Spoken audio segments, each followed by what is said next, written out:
AP World History, writing about point of view in a document-based question. Point of view and reliability. Ask yourself, does this document appear to be reliable?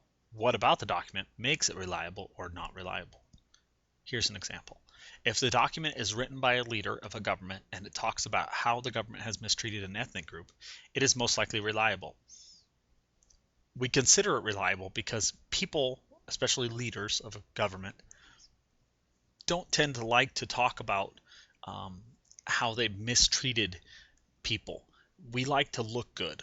And so if he's telling us about how he mistreated or the previous regime or government mistreated an ethnic group, it's most likely true or reliable.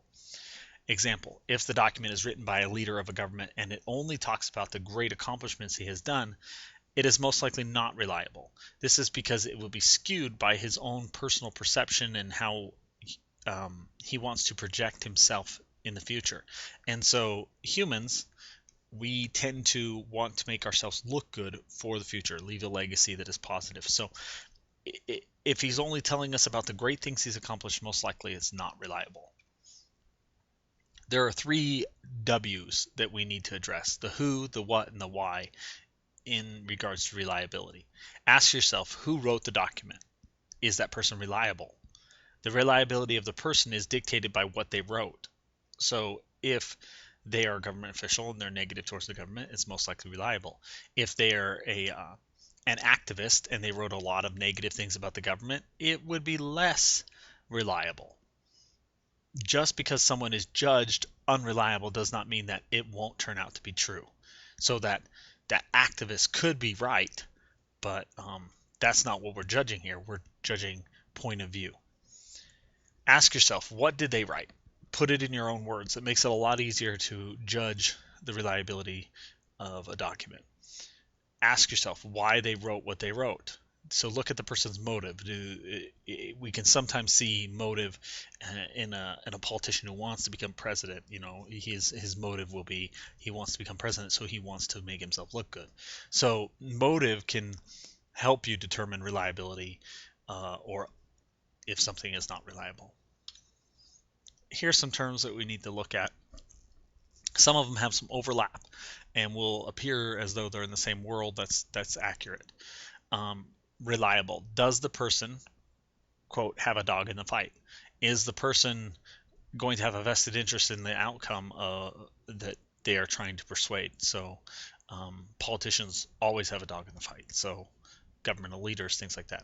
Motive. What made them say what they said? So look at were they under duress? Was there someone pointing a gun at their head and forcing them to say what they said? Or was it that they were looking out for an altruistic view of the world and they were trying to make the world a better place? Bias. Think favoritism.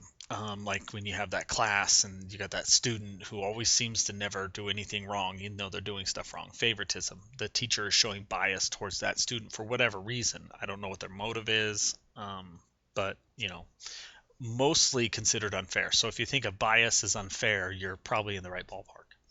Point of view. What the person is trying to say. So their point of view, how they getting it across and stuff like that. Perspective, the view of a person. So if I am standing in the front of the class teaching and I have a student, Sally Sue, looking at me, I see a certain perspective. I see the front of her face. If I then talk to John Doe in the back of the room and ask him what his perspective of Sally Sue is, he will see the back of her head. And so both of us have correct views of Sally Sue, but they are different views. So understanding perspective is important. Presentism, a tendency to interpret past events in terms of modern values or concepts.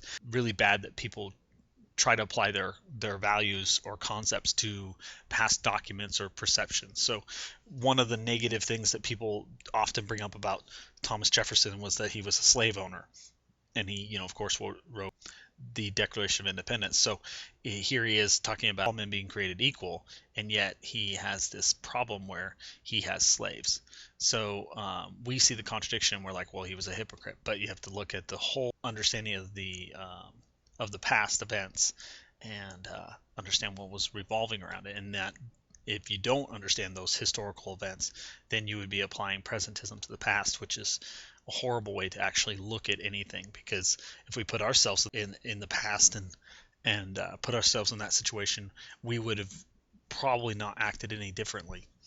And so you're trying to apply a moral judgment on something from the past, where the perspectives and ideas and functional society is much different. So presentism is a difficult concept to grasp for you. So think about it for a little bit.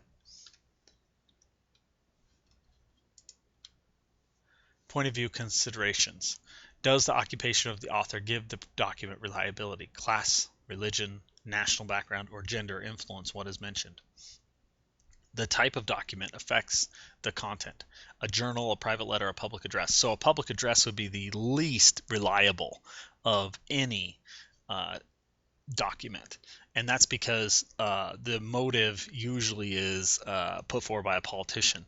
Now, if you had a private letter on the same topic by a politician, then you're more likely to get his in-depth personal view of what he will be addressing to the public the next day or something like that. And so you would get a much more realistic,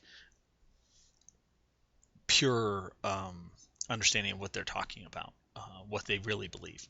So the private letters are typically more reliable to the content of what the person believes. Timing. What is the timing involved? When was it presented? What's the time of year? Historical background. Intended audience. Look at the audience. Is he speaking to, is the president talking to the whole country? Is the president talking to a minority group? Is the president talking to his own political party with his own donors? These are all important issues to understand the intended audience of his speech, so you understand how reliable or what his point of view is there. Tone. Is the tone of the document sarcastic? Is it triumphant? Is it haughty? What's the tone of the document? That will illustrate like a lot of information about what their point of view was. The outline. So first you have your thesis, and your paper must have a thesis addressing the prompt. You need to put your thesis at the beginning of your paper and not at the end, because if you put it at the end, most likely your whole essay is garbage because you don't even know what you're talking about. Group 1 is really paragraph 1. In that group 1 topic sentence, you're going to address the group's title. So if you're talking about the global flow of silver and the social effects, you might be, that first group 1 might be the social effects of the global flow of silver and the documents that are associated with it. So it might be document 3, 4, 5. So then you're going to take those documents and you're going to talk about them individually and how they apply to the thesis. Then you're going to take the point of view of one of the documents and you're going to address it. So you're going to talk about its reliability, its perspective, its motive, its bias, any of that kind of stuff. That's your point of view. And then you're going to have your additional document. Your additional document is, remember, it has to not already be present. It must be possible. And of course, it must discuss the 3 W's, the who, the what, and the why. Who, in a broad perspective, wrote it. What type of document is it? Is it a letter, a diary, whatever? And then why? Why do you need it? What does it bring to the table that isn't already represented in that group? So group 2 is just paragraph 2. Repeat the process with a topic sentence, and then your supporting documents that support the thesis, and then your point of view on one of those documents, and then an additional document not represented within that group. And then you repeat in group 3. You have your topic sentence again, addressing the documents that you've grouped together. Maybe it's documents 7 and 8. Then you have your documents, you discuss each one and how it supports the thesis. Then your point of view, reliability, motive, bias again, perspective, and then your additional document addressing group 3 or paragraph 3 that isn't already present, that is that addresses the who, the what, and the why again. And then your conclusion, you have a conclusionary statement. This is usually where people just restate their thesis. That is the best option for you. And so if all you have to do is look at your original thesis and you know what your conclusion will be.